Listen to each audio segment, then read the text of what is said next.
siirada suubanaha sallallahu alayhi wa sallam.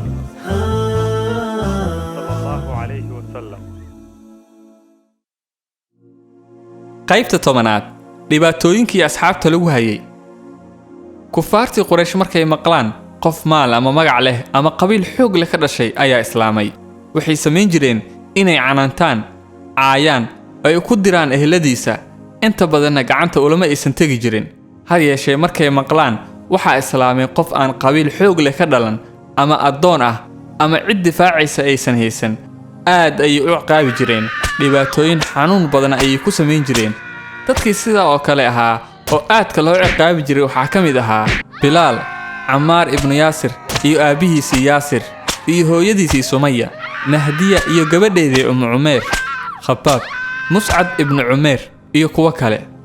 Cammaar ibnu Yaasir iyo aabihiisii Yaasir iyo hooyadii Sumaya oo ka mid ahaa dadkii dhibaatooyinka darnaa loo geystay ayaa maalin iyadoo la ciqaabayo waxaa soo maray Nabiga sallallahu alayhi wa sallam, markaasuu ku yiri: sabra reer Yaasirow, mawcidkiina waa janna.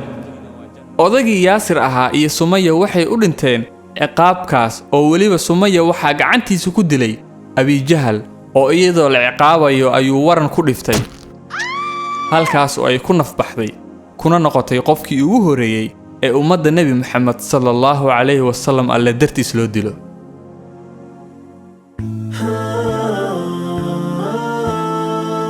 siirada suubanaha waa barnaamij maalinle ah oo aan aalaaba ku soo bandhigi doono siirada Nabiga sallallahu alayhi wa sallam.